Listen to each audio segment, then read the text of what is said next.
ଚାଲିଛି ପାର୍ବଣ ଧରାବତରଣ କରିଛନ୍ତି ଜଗଜ୍ଜନନୀ ମା ଦୁର୍ଗା। ମାଙ୍କ ଆଗମନରେ ଗାଁଠୁ ସହର ଉତ୍ସବ ମୁଖର।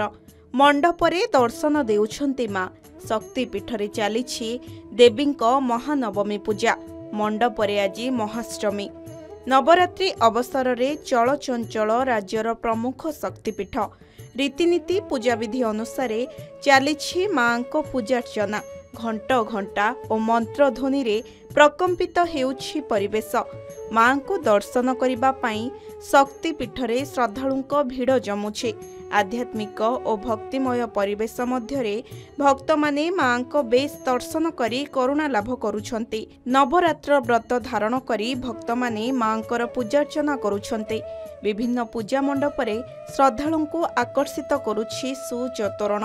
କଟକ ଜିଲ୍ଲା ବଡମ୍ବା ପ୍ରସିଦ୍ଧ ଠାକୁରାଣୀ ମାଙ୍କ ସରିଲା ମହାଷ୍ଟମୀ ପୂଜା ଓ ଆଜି ହେଉଛି ମହାନବମୀ। ତେବେ ମା ଆଜି ମହାଲକ୍ଷ୍ମୀ ବେଶରେ ଦର୍ଶନ ଦେଉଛନ୍ତି ଭକ୍ତଙ୍କୁ।